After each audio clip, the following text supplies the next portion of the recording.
rolling out with the break of dawn. Canvas skies and the show goes on. Iron stakes and the hammer sound. Building dreams on this muddy ground. With sawdust running through our veins, we do it for the faces in the crowd. Step right up with R&B, 'cause this ain't just a show, it's circus history.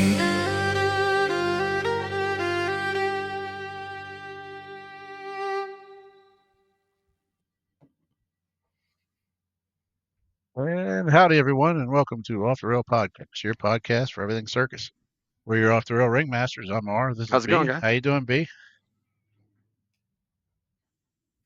All right, we're doing wonderful. And today's guest is Nick Johnson. He was a BMXer on Ringling. How you doing, Nick? Good. How you doing? I am doing awesome. And I would kick the show off. The first question I always ask is, how did you run away with the circus? Yeah, it's a long-winded answer, but that's okay. yeah. Where do you want me to start?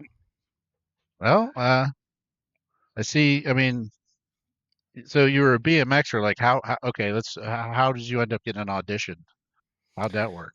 Yeah. So a couple different things happened to kind of give me that opportunity. I met Backflip Billy, who was one of the other BMX riders. When I was younger, probably 14 or 15, had a couple sessions with him, and then he called me to go do shows with him because he had a show team that he was running. So I did that, and those, went smooth, and that was kind of my introduction into doing shows. And it was mainly like county fairs in Wisconsin because he's from Sheboygan. But it kind of opened that door for me of, you can, do shows and get paid for it. And it's cool. So I definitely pursued that. I moved to California right after high school and got to do a Monster Jam show. So yeah, Billy's the first part of the equation. I did Monster Jam in California. And that the manager of that, who found all of us, ended up being John, who was our boss in the circus. He worked for Feld. And so weirdly enough, they hired Billy for the spot, and then they gave him the option to find a rider himself. And so he called me for the contract. And funnily enough, I ended up sitting on the contract for like 3 months, and I wasn't sure if I wanted to do it. I obviously didn't know what what it was going to be like, because it's silly to think that I wouldn't have wanted to do that. But yeah, I sat on it for a while, and my parents kind of convinced me, and then told Billy and John that I was in for it. Talked to John, and then by the time I got to Florida, for the initial visit down there, John and I had that moment of like, oh, holy crap, we actually know each other. We didn't realize it over the phone. So between those two people, John and Billy, that's really how I got it. But at the end of the day, I have to give all of the credit to Billy, because he's the one who called me and wanted me to come in and do it. We need to get him on the show. Billy's a great guy. Yes, yeah, if you can find him somewhere in Wisconsin. He seems like he still is. Yep, yeah, he's still lost in the woods as we were back in the day. Were you real quick? Were you one of the? I remember when I first met you. Were you one of the guys? I have a tattoo of Rad from the movie Rad. Okay. I remember when I first met you guys. Were you one of the guys I showed it to? I was like, "Hey guys, I got something you guys might like," and everybody was like, "Holy crap!" I don't think so. No, I don't remember. I don't remember talking.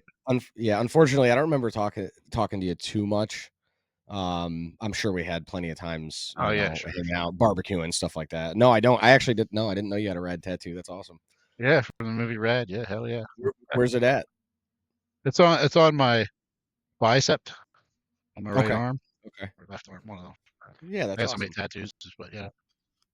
It's the logo with them up in the air, and it says Rad. It's the silhouette of them, and it says Rad underneath. Yeah. Yeah, that's cool. That's a cool tattoo. That was one of my favorite movies, dude. Yeah. Yeah, it's an awesome movie. But yeah, that's really how I got into it. Getting into BMX. I have a memory. I kind of forgot it for a long time, but I went to Vegas with my friend and his dad when we were younger. I don't know how old, probably 10, something like that. And he had two uncles that we were visiting out there. One of them rode motocross, and we got to go watch him do a like a 400 person like desert, like long desert race basically on his Wow. motocross bike. Yeah, yeah. It was super, super cool. He ended up actually falling like right off the jump. And he Oh, no. he broke his handlebars. Like he just destroyed his Mm. bike and was done with the race, Oh, unfortunately. But it was really cool to see. And then his other uncle rode BMX, and I didn't know BMX existed, so we went to a skate park and we got to watch him ride for a little while and kind of mess around on his bike a little bit. It was like 3 or 4 years after that when one of my friends and I went from skateboarding to BMX. But if I think back to it, that was really the seed that planted in my head, because once you see somebody jumping that high off of sure. ramps, I started skating. I apologize too. I live right behind train tracks, if you can hear that. But I started skating, Memories. and it didn't give me it didn't give me what I wanted. I couldn't go high enough on a skateboard, so that's why we picked up the bike. And yeah, once you kind of get into it, it's really like anything else, right? The passion very quickly evolves, and it's just the thing that you want to go do every single day. So that's mainly what I did when I was So younger. when you got down to Like, yeah, that's Florida, freaking what awesome. was your first thoughts arriving? Yeah, so we did it actually. It was in August of 2014. They flew us down. Everybody that was on the initial, first crew, they flew us down to do a presentation for all the execs. And Rob Nolly met us down there with his show ramp, and so we did a little show. I mean, it was a real small ramp, nothing crazy. Did a show, got to meet all the execs, and then they kind of sat us all down and told us. I mean, at this point, we had signed contracts, so we knew that we were going to be in the show, but it was a matter of this was the beginning process of building the show.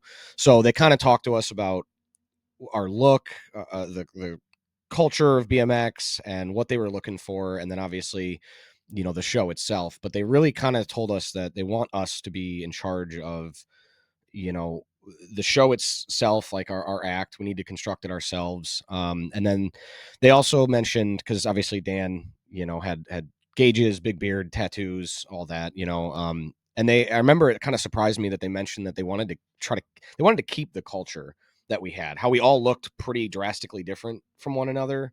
All right.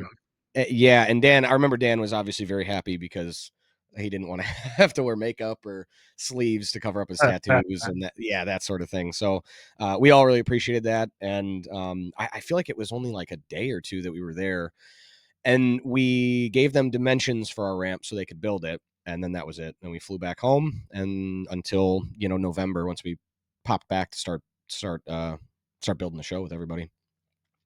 So to answer your question, Bernice, initial thoughts, yeah. I mean, when you show up to Palmetto, right, to that building, I mean, it's the I don't know, what is it, the second biggest building in the States? It's something crazy like that. So, yeah, it really clicked getting there. Like, this is a The big big company that show. we're working for. There's a lot of money going into this. It's a big deal, big show, big deal. Yeah, yeah. It really kind of clicked by the time we got there.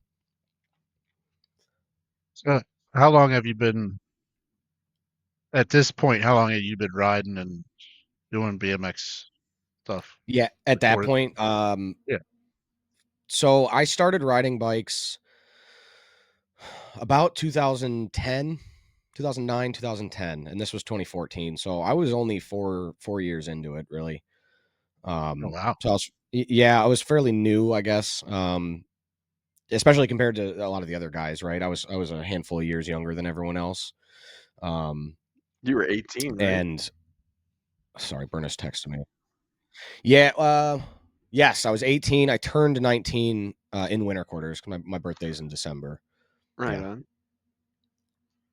So yeah, so 4 years of riding.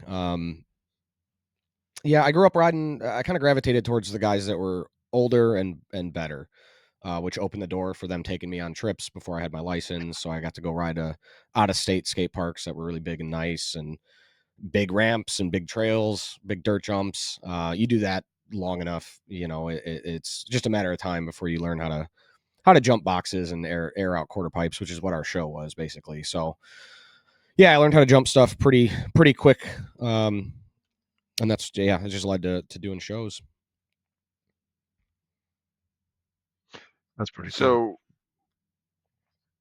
once you started the shows and you were living on the train, what was your thought process then about this whole life experience and getting into the circus? Yeah, it was, I mean, it was in phases, right? There was different phases. The initial getting to winter quarters, and we're all, most people were put up in the hotel that was right there. And so that initial week or two before we got into our train rooms of being at that hotel with everybody and meeting everybody was honestly surreal, right? At that point in time, I had never met really anybody from other countries. I'd never been around anything like that. And then, I mean, we were just cramming like 40 of us in hotel rooms and trying to figure out what language everybody can speak together and trying to have conversations with each other. And it was overwhelming and surreal. And it again, like I said, I almost didn't take the contract. I had a different BMX path in my mind, so I really took it just as I'll just do it for a year and see what it is, and it took 2 days of being down there, meeting all the people and starting to build the show, where I realized how big this thing is and just how crazy is it going to be to do this with everybody. So, and then by the time we start actually touring, we're all worn out and we're ready to just be done with winter quarters, right? Winter quarters is fairly brutal, especially for us, because tons of choreography. None of us are Oh dancers. yeah, And so the Oh, choreographers, Dan was they didn't know hilarious. what to do with us. And they did a that's really, funny. yeah, they did a really, really good job of balancing that. We know you guys aren't really going to be off your bikes dancing, because they tried. I mean, we have videos of us. Oh, I Hope got to some. God it never surfaces of us off our bikes.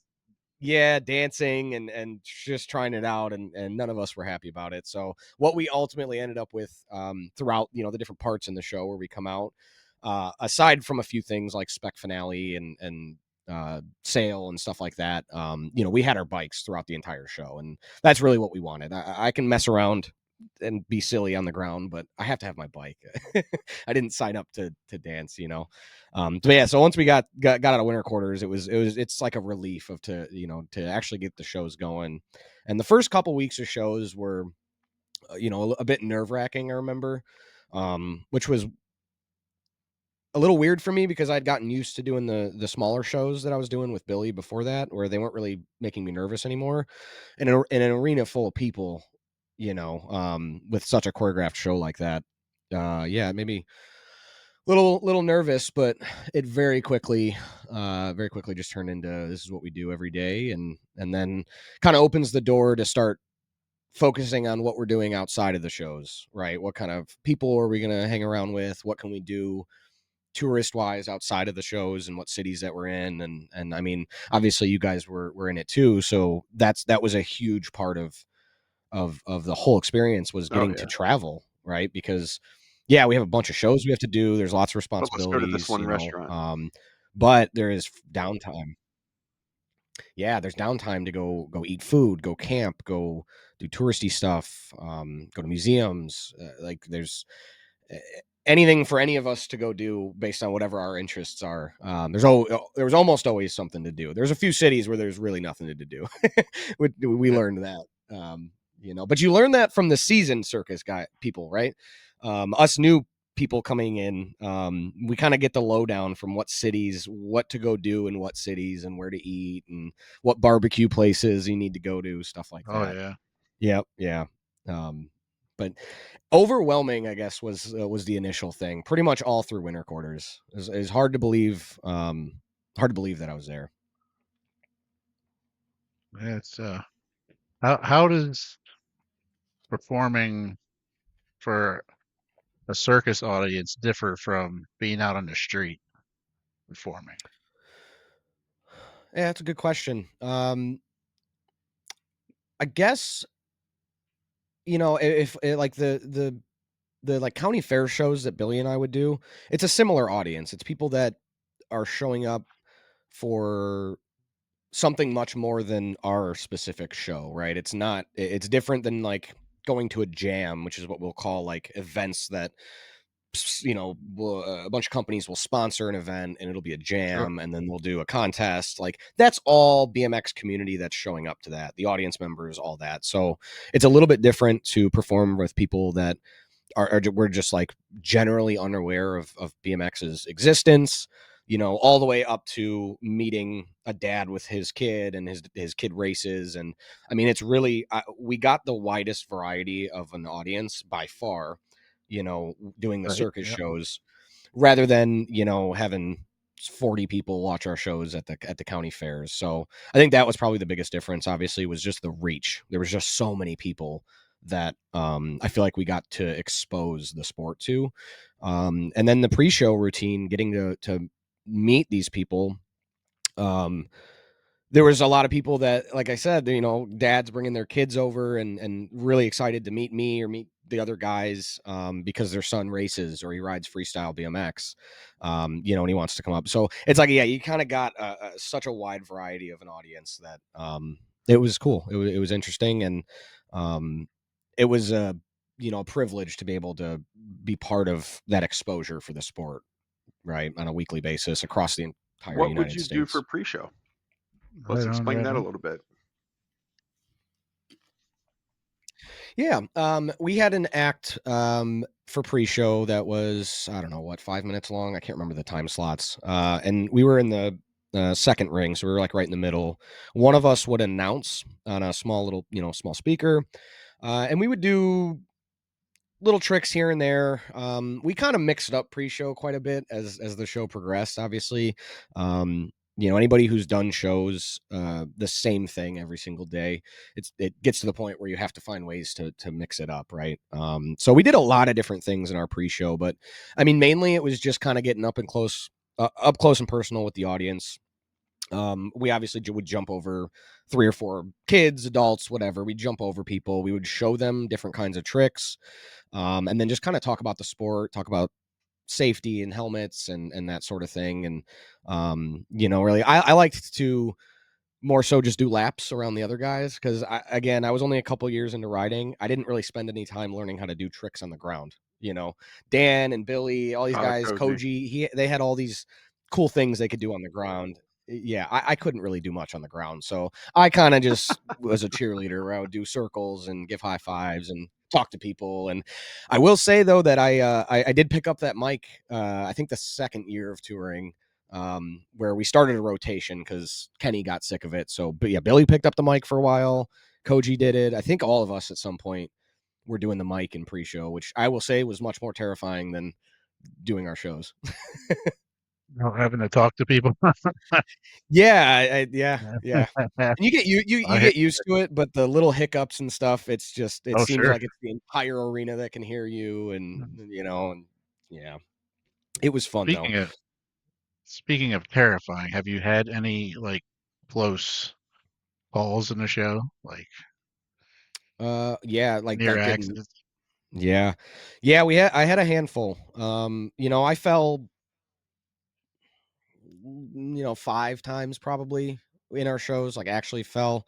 There was one where I hit my face. I fell. I did a 3 whip Oh, and yeah, I fell and hit my face and my nose hit. I didn't really get knocked out, but it just caught my nose perfectly on the rubber.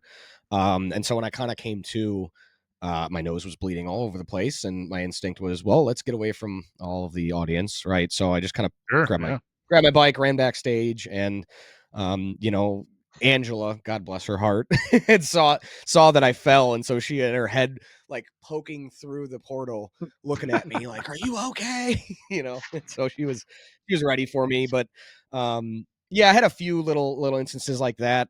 There was one time because when we got our new ramp a little bit into the show, I think a year into it, it required more of us to help set up. And to make things smooth, we always wanted to have at least one of us BMX riders out there setting up the ramp with them to ensure that everything was lined up and everything was good. That way the liability was kind of on us rather than on the floor crew, right?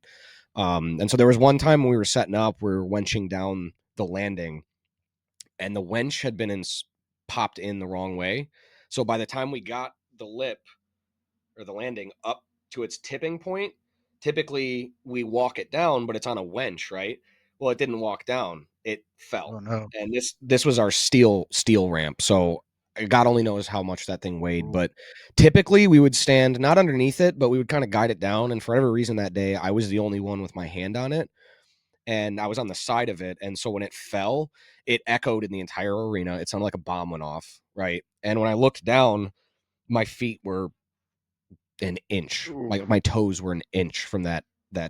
edge of it. That came down. Ooh, ooh, ooh. And so we all obviously learned after that, like, okay, whoever's installing the winch, we have to make sure it's correct. Also, we cannot stand anywhere near this.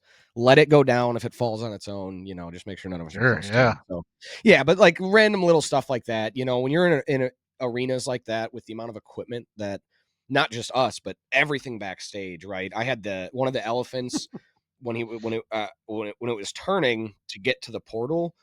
I was using a rubber band to do some workouts on our ramp, like on the side of it, tucked backstage, and one of the elephants, like just ever so slightly bumped the one of the quarter pipes, and it moved it like 10 feet. And Oh, so I sure. almost got a little bump, but it's an elephant, so I almost Yeah. got close to being kind of smushed that there too. Wow. So yeah, there's dangers just being around that much equipment, moving parts, and then obviously backstage is dark the whole show. So, Oh yeah.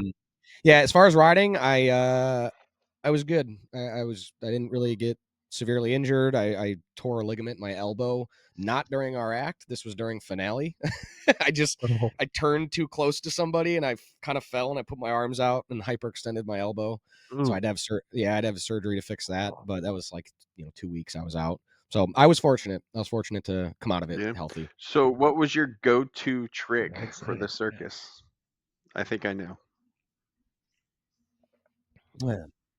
That's a good question. Going high was kind of my thing, just as high as I could possibly go on any of the ramps.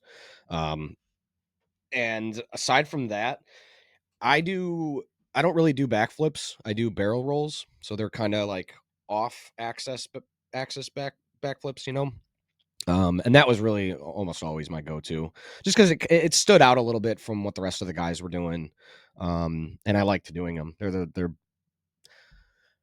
It's hard to think of a better feeling in the world than doing that trick, just the way that it works. You know what I mean? So that was barrel rolls were pretty much my I would say go-to. the That and then tuck no-handers. no handers. Yeah, yeah. Yeah, I always like the no-handers, man. And the bar spins and there's a lot of little tricks too that I really enjoyed, but they don't really it's such a big arena and you want to do big flashy tricks more Oh so yeah. than like little technical ones, right? So that's kind of why it was just more so a matter of like I'm just going to get used to these ramps and see how high I can go because it looks crazier Koji than some Jr. technical stuff that people wouldn't really understand. Yes. Yep. Did I you have think to? I could Oh, go higher than Koji. I just want to put that out there. I'll have to talk to Koji about it, but we'll see. Did you have to make any major like? Did you have to adapt your tricks for the circus? Like Y- from what you would do on the street? yes. Well, yes and no. It's more so a watering down, right? Okay. It's more so watering it down to a couple things that you can do consistently that look good from the perspective of the audience anywhere in the arena, right? So there's plenty of things that tricks that I could have done, which I did start throwing them in, obviously, as the show went on. There's plenty of times where, the few times I did actually fall, it was because I was trying stuff, right? It's a Friday night or whatever. Billy's all amped up and he's going to try something crazy. He's going to do a front flip, no hander, whatever he wants to try that night. There was a couple shows where I got amped up quite a bit too and tried something that I didn't usually do. And, I landed a couple and fell on a couple and, it was always good fun. But for the most part, we kind of all had to water down a little bit what we were doing, focus more on the choreography because, we had all the free runners for the beginning part of our act, they were on our ramps and flipping underneath us and doing stuff like that. So we couldn't really just kind of go off and make a mistake, because it's not just me that would fall and get hurt. I could potentially run into any one of those guys, you know, and then if all the choreography is messed up, it makes it hard for the band. And yeah, so choreography was kind of the focus on this, just focus on being where you're supposed to be. And then obviously you get more comfortable and the show progresses and you get to try stuff here and there. But I wasn't a fan of falling, not in those shows. I don't care Sure. about. Yeah. I was never really that worried about falling in general, right? You kind of have to accept it. That's part of it's part of what you're doing. But you have to learn how to fall. And yeah, the going from the plexiglass that's nice and smooth that you can slide on to the rubber floor, you're that rubber, you're getting the most friction that you can possibly get, and it's hard like concrete. So basically the worst case scenario of something to fall on, because it just grabs your skin, it grabs your clothes, it grabs everything. And that's what causes injury, right? It's friction and stopping, you know. So I have a question we ask everybody on the show. Okay. Favorite pie story.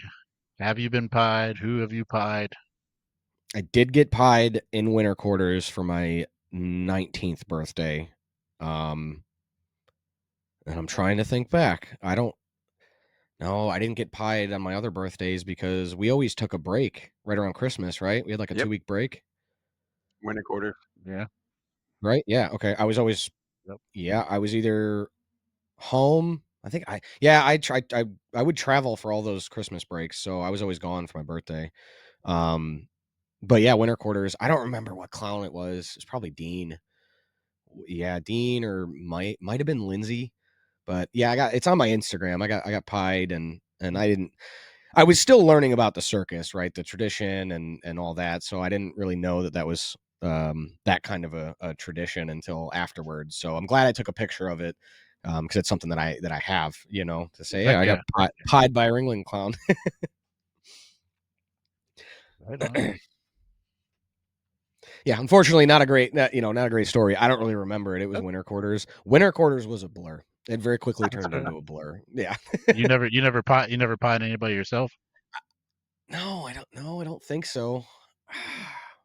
There was a time where I remember I was with Chase, one of the other clowns, and we made a bunch of pies for something. It was a party or something we were having, but I don't think I ever pied anybody. No. Kind of wish I would have. No. That's all good. Yeah. Hey, Yeah. you can still keep tradition alive at home. Yes, Yeah. I Whenever can. it's your Yeah. wife's birthday or something. Bam. Yeah, you're correct. So what was Probably just some gonna of have your to do most that. memorable train runs? Because I know you'd be on some of them and you go overland on some of them. But what was some of your most memorable train runs? Mm-hmm. I will say that I think that was my favorite part. I think out of everything that I've thought back on the whole experience, in general, before I got my car, because I bought a car like 6 months into the tour, and then the train runs were kind of seldom after I got the car. So that first 6 months, I mean, it was the best, man. You know, I can't remember any of the names of everything. You know, there's a famous turn, right, where we can kind of see the front and the back of the train. Tim, you probably know what I'm talking about. I don't know if that's up in New Well, the York or horseshoe. something. Yeah, the horseshoe. The Yes, horseshoe. yeah. Right here I was it's on in PA. Yeah. it's in PA. Okay, I was there. I was on the train for that, and so honestly, that train run, I remember the whole train run like just gorgeous. The tunnels, the lakes that we were going around. I do remember that one specifically, and there's photos that I can think of like Koji and Gemma and all of us kind of lined up. Like somebody had taken a photo from a number of cars back, and all of us are sticking our heads out the window. And I don't know where that photo is. If anyone knows where that is, that'd be great to see. But that one was probably one of the most memorable ones. I will say the other one that pops into my head is memorable for not a good reason. I'm sure you guys remember we would have people driving our train sometimes that were a little rough on it. Yeah. Oh yeah. Yeah, there was one time. So the way my room was set up was anytime we had one of those abrupt stops, my cabinets were kind of opposite of what most people's were. So my cabinets would empty every single time. Oh no. Yeah, and I had my TV on the counter as well. And yeah, there was one where I actually woke up and it had jolted so bad, it slammed my eyebrow into the edge of my window right where I was sleeping. And I woke up and I was kind of ticked about it, obviously, because my TV flew across the room, everything out of the Oh cabinets sure. emptied all over the place. And it cut my eye, and it was bleeding. Ooh. It was a small cut. It was no big deal, but I texted Koji, just kind of complaining about it. Like, what is this guy doing? Doesn't he know people live here, man? Can we have our lives in this little compartment that That's I'm just living it. in? They're used to hauling freight. Yes, Yeah. exactly. But yeah, Koji, I told him that I'd cut my eye a little bit, and it took like 3 minutes, and Joe, the assistant GM, and Rob and Josh all came knocking on my door, making sure I was okay, because Koji called Joe. And I'm like, oh gosh, everybody calm down. Everything's fine. It's just a little tiny cut, no big deal. But that one I do remember because it annoyed me. It annoyed me. I'm like, man, there's Well, I people bet. living here. Slow it down a little bit, buddy. That's where I learned the secret of bungee cords. Yes, I got little locks for them, the little like things that like goes on the handle and it Oh kind of yeah. lock. Yeah, that was the learning experience. But that's all part of the experience, right? Sure. It was always something going on during the train runs. And honestly, like the walk down to Pie Car and watching movies down in Pie Car too. We started doing that right before we got the car, making that a habit to go down there and socialize and not just kind of sit in our rooms all, Everyone all goes to day Pie long. Car. I miss that. I miss the walking up and Yep. I miss the walking up and down, going 10, because I was car 31 and Pie Car was 43, right? So I had a bunch of cars to walk through. And yeah, just the walking through all the cars, just whoever's doors are open, right? That's kind of the unspoken thing, is like if it's a train run and your door's wide open, people are going to stop by and say what's up and, have a drink, get some food, whatever the case is. And I miss that. What about the It was boats? fun. It was a good time Oh to yeah. pop by and just see what everybody's doing, and people are doing arts and The crafts and Mongolian playing dumplings? games and doing whatever. And don't even get me The started about boats? Mongolian dumplings. Don't get me started about those. Yeah, David and I would we got my car and we started taking some of the Mongolian girls to Walmart. They just felt safer with us and they didn't really want to take the bus, and in return, once we got back, they would always come back to my room with a huge plate of homemade dumplings. Oh, And I still have yet to have any food that's that's awesome. remotely from Asia that was nearly as good as those homemade dumplings. It was absolutely ridiculously delicious. That's amazing. Yes, yeah. So your bike is it, well, let's ask another question. Do you have or have you had like a particular dream bike? Because I know growing up, when I was a kid, when I lived in Alaska, I had a blue BMX Mongoose, Okay. and I loved that thing. Yeah. So, do you have a particular bike that you just had to have, or I did. When I was younger, yeah, there was a bunch of companies that were starting off, and this is also, I started riding, 2010. So YouTube was still, I mean, it was there. It was up and coming though, and then so that's when a lot of these guys that were at the top level of the sport started putting out these what we call edits. Right? It's a they go out and they film a bunch of tricks and stuff, and they put music to it, right? and it's almost like a music video, but we're doing tricks in it. So because of that, obviously you start to idolize some of those guys, and then out of that you start idolizing what bikes they're riding, what companies do they represent and are sponsored by. So yeah, of course, when I was younger, over the years there was a handful of companies that made really really nice frames and forks and bars, and we always wanted that. And it was I didn't grow up with with millions of dollars to just spend on whatever I wanted, right? I Sure, was yeah. still playing baseball at the time as well, which is kind of a different conversation, but I had to make that transition which wasn't easy for any of my parents because I was pretty good at baseball. So they weren't really willing to dump a bunch of money into it. So no, I would say that in general, no, I didn't really have like a bike that I really, really, really wanted. I did when I was, 13, 14, 15. And then I got a bike and I started building it just kind of based on whatever I could afford and what parts wouldn't break. That was Oh, really right. right what I was focusing on because of, again, my thing was always jumping high. And I don't need stuff breaking if I'm going to jump a huge Oh, dirt no. jump. Oh, yeah. Yeah. No. Yeah. It's not cool. So I I really know. just kind of stuck with what worked. And then really, for me, there's a lot of people that are very picky, right? Burness, I know you used to mess around Yes. on all of our bikes, right?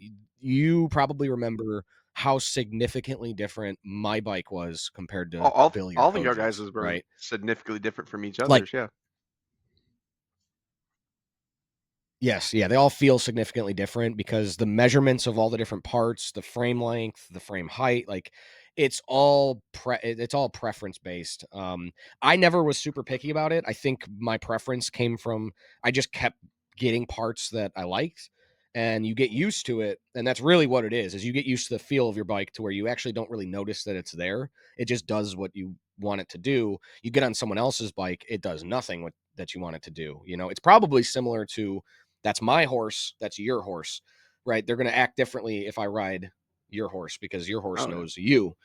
It's similar in that aspect. So yeah, I didn't really have anything specific, but I actually still my bike is in my garage and I'm silly because I meant to bring it in here to kind of show you guys.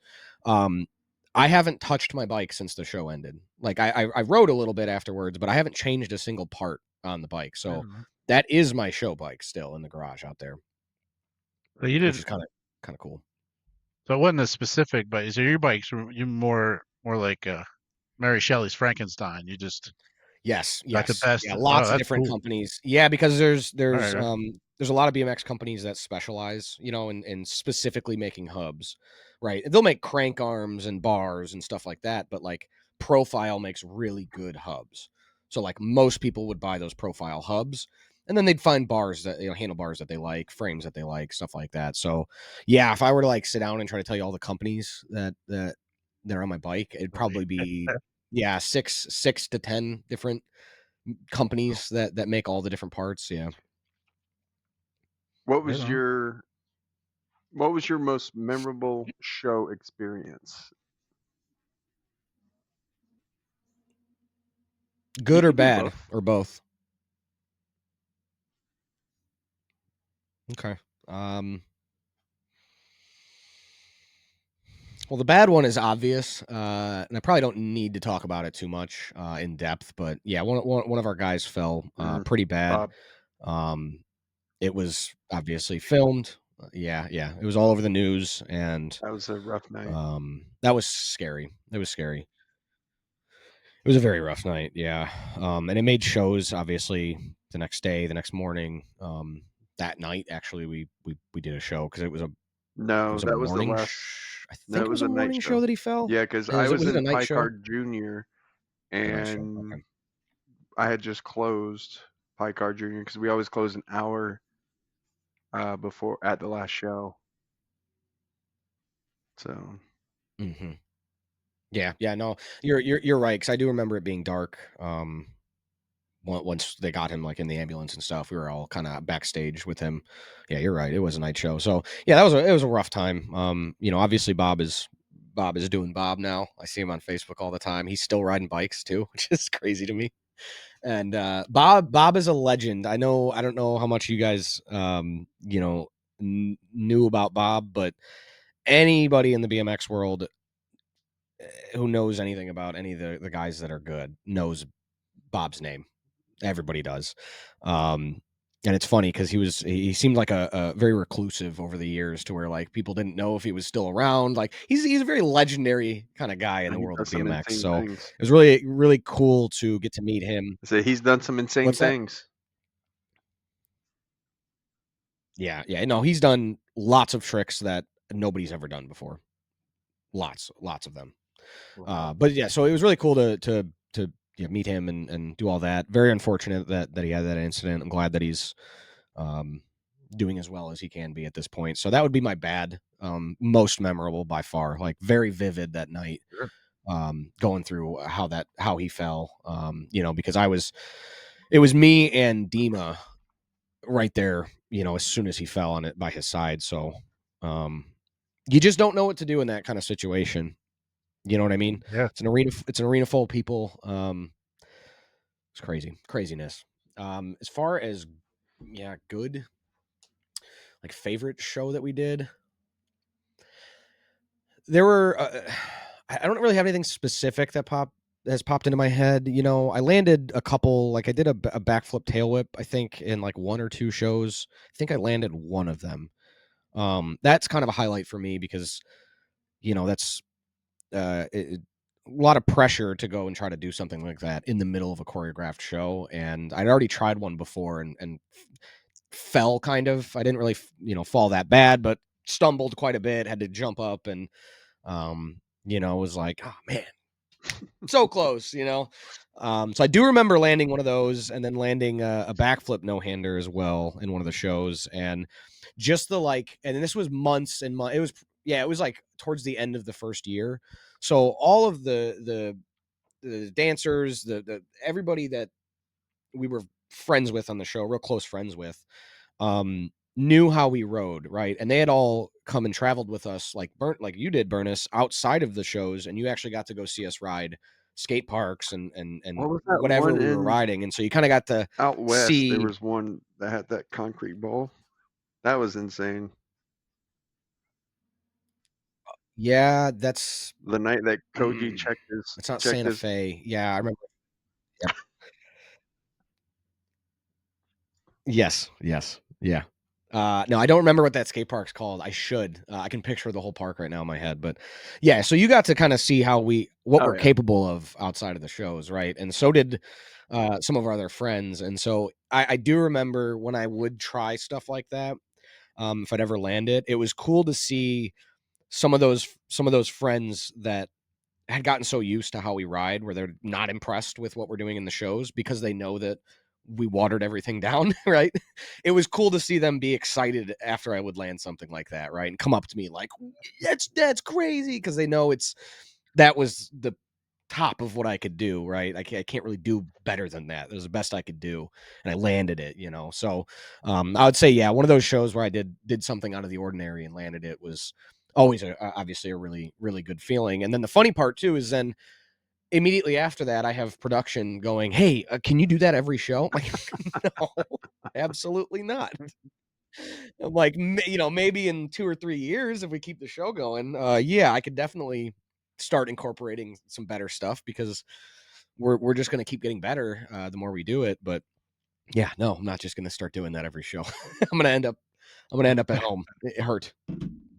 What were some of your most? Oh, go ahead. How does it feel?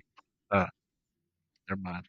I was gonna say, how does it feel to be a part of the legacy of Ringling? I just feel lucky, and I'm super grateful. It's been a decade, right, since we were touring,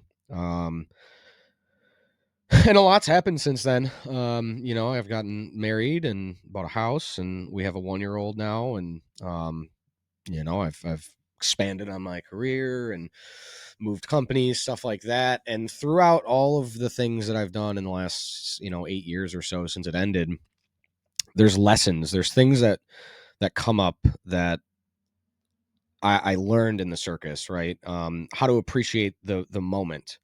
That was really the biggest Yeah, thing when I was there, was once it kind of sank in that holy crap, I'm going home to this train every day, and we're right, right. just all of it, right? It's a lot. And so I had to I tried my best to develop a system to just make sure that at least every single day I take a moment to soak it all in and to be grateful that I'm there, because I could not be here tomorrow. You're right. Things happen, people get hurt, whatever the case is. So through that, there's a lot of little micro lessons that I learned of just how to notice and how to notice the things to be grateful for and to always be aware of them. Right. So, Right on. that's really how it's been. And then on top of that, like just the cultural melting pot is something that I think completely invaluable. There's no way that I could have gotten that kind of experience with those people doing anything else, right? When do you ever get a chance to live and work that closely to however, 18, 20 different countries of people and cultures, and you become, I mean, it was a family there, right? Everybody felt that, even though there was too many people for everybody to be super close with each other, we all had this thing. There was this thing where I don't talk to that guy very often, but I go shake his hand every morning, have a cigarette with him, whatever it is, have a coffee with him. I don't know anything about him. I don't know where he's from, but we don't need to. We're here. This is what matters, right? We're doing the circus. And so really that getting the exposure to those different cultures, I think it changed me, for the better. I have a better perspective on the world outside of the United States and where I grew up, right? And so I have a much better appreciation of other cultures and other countries, obviously, than I did beforehand, because I'd never been Sure. exposed to that before. Right. And those are friendships that, I mean, here I am on a podcast, right? I just saw Burnus a couple weeks ago. We had lunch together. He was in town, Nice. and these are lifelong friendships, even though we don't all end up talking all the time. We have the internet. I'm still friends with everybody in the circus that I was friends with when I was in it. I haven't deleted anybody.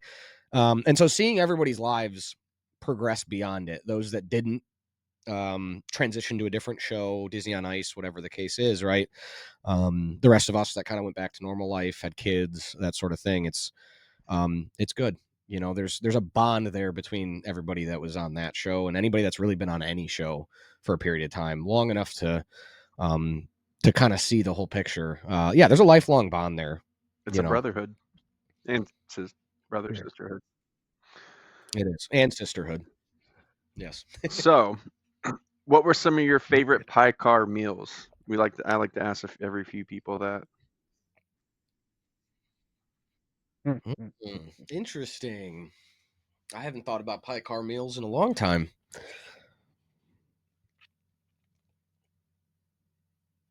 The breakfasts were always my favorite, but Steak I'm and a eggs. breakfast person. No, I'm not a steak and eggs guy. No. I don't remember. Biscuits and gravy.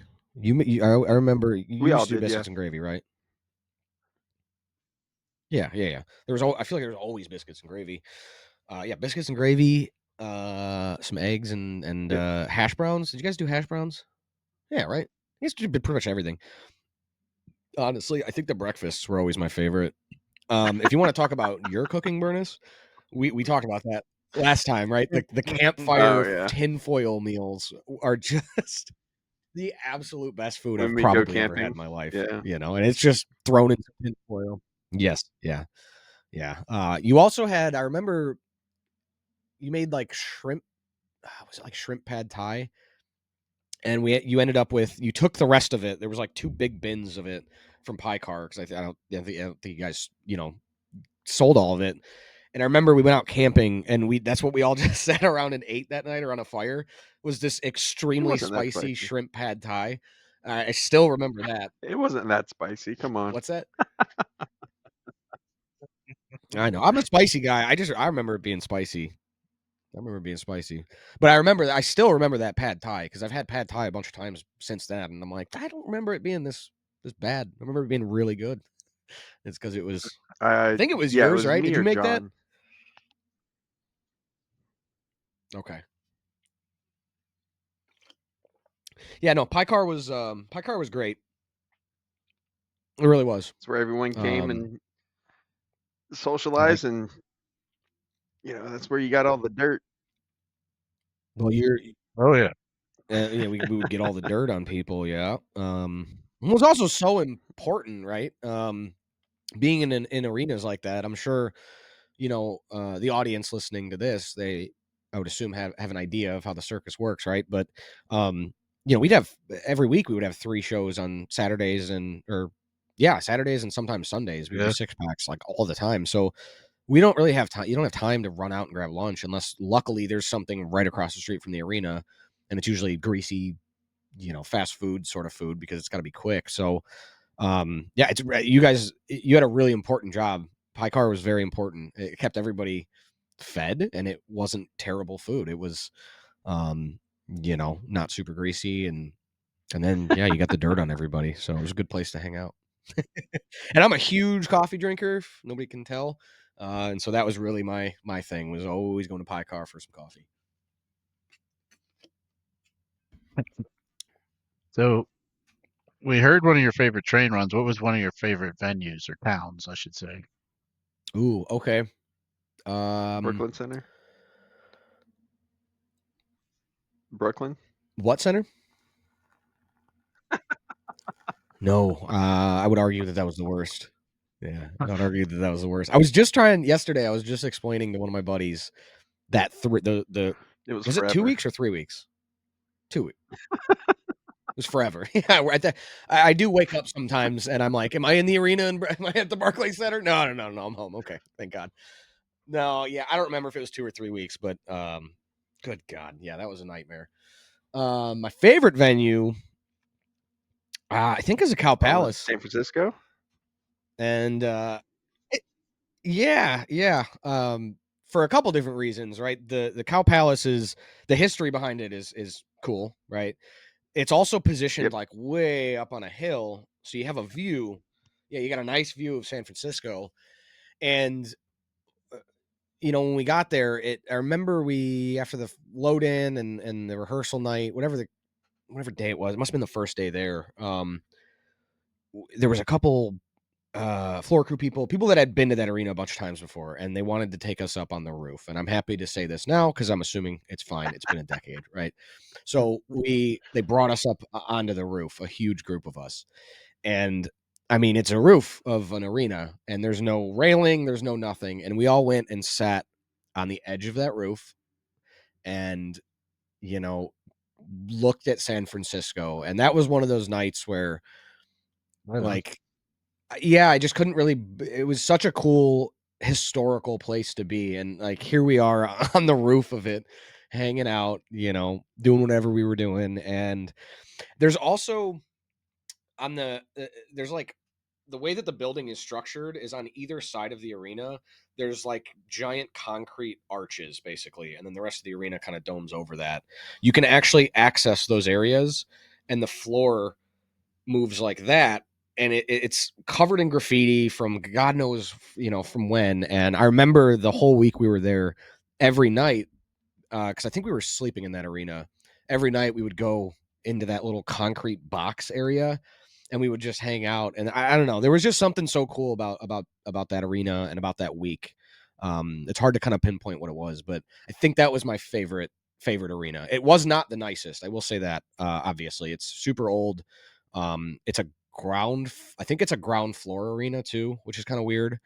And I remember our dressing rooms, like when you go through the loading bay back towards the portal, it was just like a farmhouse door that you open, and then there's just sketchy wooden steps that go up, and then you're in a farmhouse. It's literally a farmhouse just in the backside of this arena. Yeah. Where it's just the same wooden doors you'd find in a farmhouse. The trim is all, it was interesting. It was an interesting place, but I think that was one of the coolest arenas that we went to. Obviously the really nice ones. One of the, like, Omaha, it's either Omaha or Lincoln. They had actually just built that arena. So like that one was one of the nicest that we had, right? Because of all the amenities that we had in our dressing rooms and the bathrooms, and there was Wi-Fi that worked and outlets everywhere, and that sort of thing. But really it came down to accessibility, I think, for pretty much everybody, right? For the load-in crews, for the animal, caretakers. The arenas that we liked the best were very accessible, right? But yeah, I think I'd put Cow Palace up there. That's probably number one. San Francisco was a fun town. It I was. remember I walked the what is it, that S road that you always see in the movies? Yeah. I got to Yep. walk down. I got to walk down that, and I got to see. You can look out and see Alcatraz, which was pretty cool. Yeah. But also, I remember me and my buddy Zool, we call him Zool, Eric. We decided to walk across the Golden Gate Bridge, and it was like freaking 90 degrees out. The instant I stepped on that bridge, it was winter time. Oh yeah, from the That air wind. coming off that water, boy. Woo. Yeah, I remember Oh, that. Yeah. Yeah, oh we my visited goodness. the Golden Gate a couple times. I have a picture. I think it's on my Instagram. We the um the island that the bridge goes to, right? We found a walking path, and there was supposed to be primitive camping out there somewhere, and we went to the field that was primitive camping, and it was just like a field with brush in it, and we're like, well, that's lame. We're not gonna camp here. So we found one of the dirt walking paths and got to kind of an edge of a cliff, and we could see the Golden Gate. It was like right there, and it was a perfect spot. So we camped there, and Nice. yeah, waking up in the morning to that foggy view of San Francisco with the Golden Gate right there. Yeah, opening the tent. One of my favorite things Yeah, to that's see awesome. opening the tent. Yeah, in the morning, and I have a picture of us. I think making coffee or something, sitting there, and you can see the Golden Gate there in the background. So I don't know if we were allowed to camp there, but Huh? that's what we did. I have lots of stories about Billy and I almost getting in a lot of trouble with state parks and yeah, stuff like national parks that we didn't realize we were in, stuff like that. Luckily, everybody who ran into us was cool about it. Heck yeah. Can I ask, what was your favorite arena, both of you? Mm. Well, no one ever asks us questions. Mhm. It's a hard That's it. question. There was a lot. Yeah. There was a lot of arenas, man. Yeah, And they all, we're a lot not of them. prepared for this stuff. Yeah, I know. A lot of them blend together too, right? And once you're Yeah. inside, Oh, You yeah. remember You the went worst you can't ones? tell what city you're in. You can't like. Oh, Oh yeah. You definitely remember the well. worst ones. So for me, I could tell you less of arenas because I was train crew. Right. So I spent most of my time at the train as opposed to arenas. So I'm more for towns Like and train yards, right? train. Oh yeah, train yards. So I That was like really train yeah. yards. Ooh. So there was a couple train yards I could tell you. There was one in, I think it was Kentucky. Was it Kentucky? Where the arena was right there. Like you got we spotted the train and you could walk over to the arena. I think I remember that. That That happened a was, couple times, right? Yeah. Where it was like right there. yeah, there was a few, but Close. that one was particular. It was the nice train yard. That one, and let's see, there was one in, was it West Virginia, where Walmart was literally across the street. Yeah, I remember But that one. there was a creek that ran behind Walmart too, so we went fishing back behind Walmart. So Catch that anything? was fun. Yeah, we caught a couple things, not much, but yeah, we caught some stuff. Yeah. Catfish, bluegills. Yeah. Um, Little sidebar real quick. West Virginia, you know how everybody had T-Mobile, all the people that were foreign. I think Feld got a contract with T-Mobile. I had T-Mobile at the time too. T-Mobile did not No, service West Virginia. oh no, I had Sprint. I No, was they did smart. not. So we figured that out on the train run when we got there. Zero service. Couldn't do anything. Didn't have a phone for that whole week. oh my gosh. Nobody did. Yeah, And then all the Australians. Then nobody had phones that worked. favorite places to visit. Also, aside from train yards, would be Mexico was cool. We did a lot of cool things in Mexico. I had the best burger in my life in Mexico, a freaking horse burger. Interesting. Oh, it was Like amazing. horse meat. Yeah. Yep. Well, it was the most amazing You've thing I had ever horse had. meat, Nick. All right, I'll remember And that. then New York. Is me and B, we went out and got to go to Yeah, where I Chinatown, got and left. kind of made him mad because we wanted to leave Dude, they Chinatown took me to a early. 3-story I got my Asian supply store, and then they got mad at me for spending over an hour there. I'm like, what? What? That's funny. I got my half sleeve done in Chinatown in New York as well. So Oh wow. yeah, and I had to Uber Oh, back, and I pushed it very close to. I missed pre-show. I almost missed opening. oh no. And when I was getting the tattoo, it took 5 hours. I sat there for all of it, and I was on my phone for the first like 2 hours, and my phone got down to like 7%. I'm like, oh, nobody had an iPhone charger in there. Like nobody did.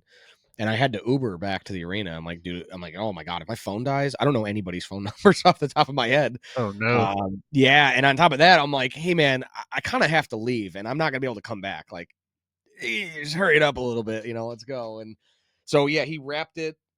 I 1% it was when the Uber arrives, so I like quickly text, my girlfriend at the time, like, I'm gonna make it. I'm missing pre-show. My phone's gonna die. Please tell Ryan I love him and I'm sorry, who is our production manager. So yeah, it wraps it up. I'm like, you guys have tattoos, right? They bleed a little bit. And then I immediately had to take that plastic off, wipe it down, and put on the most rug feeling Oh. rough wool opening Oh no. costume ever. Yeah, right on, exactly on my Oh. tattoo. Yeah, and I was really worried I was gonna bleed all over it because it was white. It was like a cream white. Oh no. Yeah, that's my Chinatown story. I got a half sleeve in Chinatown and almost missed a show. Ooh. Plus, thank you for saying. Plus, in Chinatown, me and my friend Callie went to Chinatown. I don't know if you remember Callie. She's by Yeah. car. Yep. We went to Chinatown. She did something. She didn't even realize what she did. We went in a little store in Chinatown. We left. She had bought me something. She had bought me a little gizmo from Gremlins. Mm-hmm. Remember that? She Yeah, didn't yeah. realize. I'm freaking out because it's like the greatest thing ever. She didn't realize she bought it in Chinatown, just like in the movie where he Like in the bought Gizmo. It movie. was in Yeah, yeah. Chinatown. I'm like, oh my god, this is the greatest thing ever. That's funny. Did you ever feed it after midnight or No, I didn't. In fact, no? it may have multiplied. It Never too late. disappeared. So yeah, right. Never too late, man. Might as well, right? Curiosity will probably get to you at some point. You'll have to try it. Yeah. Oh yeah. I'll probably throw some water on it and see what Yep. happens. Yep. Take it swimming. My That's favorite, funny. Um, But yeah, my that's favorite arena, yeah, sorry, go ahead. and this is all because simply just hanging out in the back of arenas and Pie Car Junior. And I'll tell you why after, but I think it was Philly. Solely because if you've never seen a group of Australians walk out into the snow for the first time, it is priceless.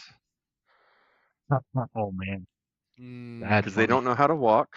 They don't know. Mm. They were slipping and sliding everywhere. It was. It Yeah. was. It was. That'd have been It was in yeah, Philly. I Philly or New York, remember one of the two.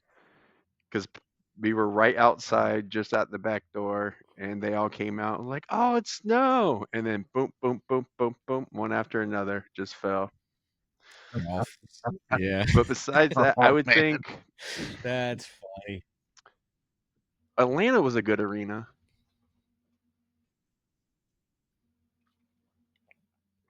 I don't know oh if I yeah. went to Atlanta. I don't think I So do. it was a big arena. So It's been a long time.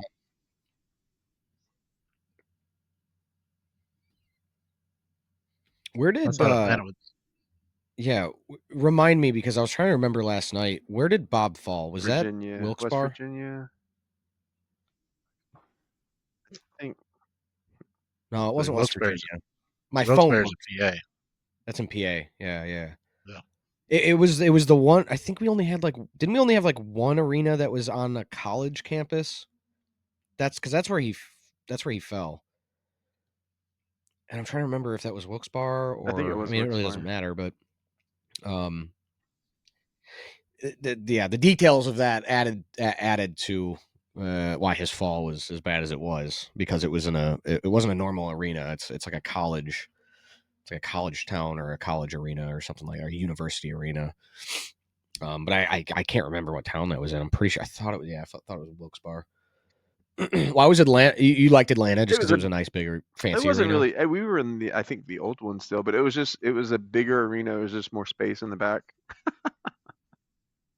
And then there Yeah. was one. Yeah, like I said, There was one accessibility, I think right? out Midwest. I don't remember what state or city, but um, we were parked right in front of a lake, so you could come to Pie Car and walk right into this grassy knoll, and there's a lake right there.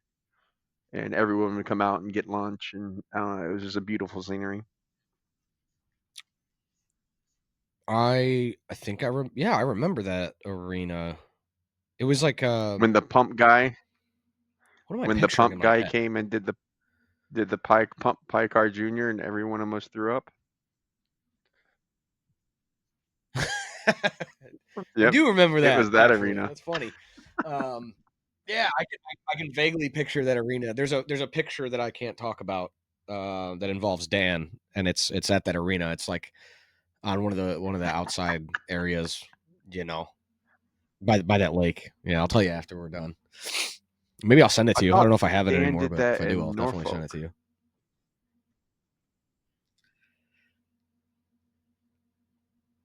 I remember it being that arena that was like right Okay. next to that lake. I could be wrong. We could all be wrong, to be honest. There's way too many cities and arenas to nail Yeah, down exactly what was what, right? We remember the all Barclays Center. bleeding together. I remember Yeah, you remember Brooklyn. I know exactly where that arena is in Brooklyn. I remember all of it, because that was hell.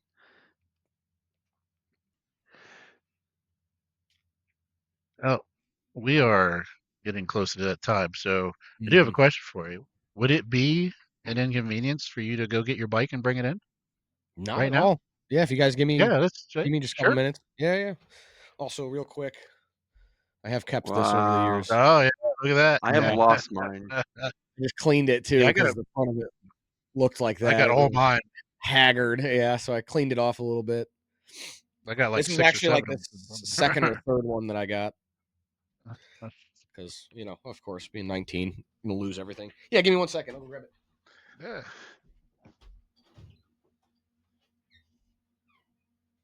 Yeah, Shaggy came and everyone was sitting out, just got their meal. I think it was a 3-show Saturday, and he pumped Pie Car Junior, and all that smell just hit everyone, and people started gagging, and it was hilarious. The funny thing is, having done that job, we can't smell it.